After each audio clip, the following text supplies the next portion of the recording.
رسول پاک سید عالم صلی اللہ علیہ وسلم نے میدان عرفات میں کھڑے ہو کر جب خطبہ دیا، اس خطبے میں بھی نبی پاک نے معیار عزت قائم فرمایا۔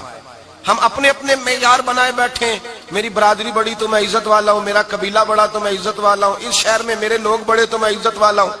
رسول پاک نے صلی اللہ علیہ وسلم نے میدان عرفات میں کھڑے ہو کے صحابہ کے 1,44,000 کے مجمع کو خطاب کیا، اور ان لوگوں کو خطاب کیا جن کے بارے میں فرمایا صحابی کن نجوم، یہ سارے میرے سامنے ستارے کھڑے ہوئے ہیں۔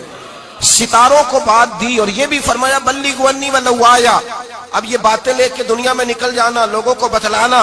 حضور کیا فرمایا؟ کسی عربی کو عجمی پر کوئی فضیلت نہیں، گورے کو کالے پر، بولیے بولیے، گورے کو کالے پر، بڑے کو چھوٹے پر، چھوٹے کو بڑے پر کوئی فضیلت۔ تو حضور فضیلت کس کی ہے؟ فرمایا ان اکرمکم عند اللہ اتقاکم، فرمایا تم سے جو زیادہ پرہیزگار ہوگا رب رسول کی نظر میں زیادہ عزت والا ہوگا۔ یہ دیکھو کہ تم میں سے گناہوں سے زیادہ کون بچتا ہے۔ تو معیار تقوی کو قرار دیا میرے نبی پاک صلی اللہ علیہ وسلم۔ ہم لوگوں کے پاس عزت ڈھونڈتے ہیں، لوگوں کے پاس، میں نے کہا بھائی پانی صحراؤں سے نہیں ملتا، دریاؤں سے ملتا ہے۔ عزت دنیا داروں سے نہیں ملتی، عزت خدا رسول سے ملتی ہے۔ دنیا داروں کے پاس لوگ معاذ اللہ تعالی ایسے ایسے کام کرتے ہیں، ایسے ایسے کام عزت پانے کے لیے، ایسے ایسے غلط کام کرتے ہیں، غلط لوگ ناجائز حربے استعمال کرتے ہیں بڑا بننے کے لیے، لیکن عزت بڑا وہی بنے گا جسے خدا بڑا بنائے گا۔ عزت وہی بنے اسی کو ملے گی جو تقوی کا راستہ اختیار کرے گا۔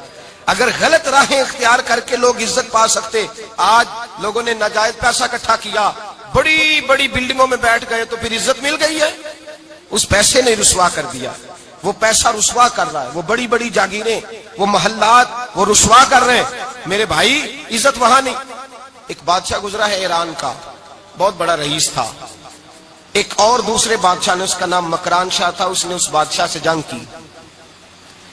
جب ایران کے اس بادشاہ سے جنگ کرنے کے لیے پہنچا نا، تو یہ جو مکران شاہ اس زمانے میں نوجوان تھے تو حسین و جمیل بڑے تھے، بڑے خوبصورت تھے اور بادشاہ بھی تھے۔ اب جس بادشاہ سے جنگ کرنے گئے وہ کمزور پڑ گیا، بوڑھا آدمی تھا، اس کی فوجیں کچھ بھاگ گئیں۔ اب اس نے نا جان چھڑائی، بہت بڑا قلعہ تھا، قلعے ہوتے تھے، چھوٹی اینٹ کی دیوار بنتی تھی بڑی اونچی، اور آپ نے دیکھے ہوں گے لکڑی کے دروازے ہوتے تھے بڑے بڑے۔ وہ قلعے کے اندر بند ہو گیا بادشاہ۔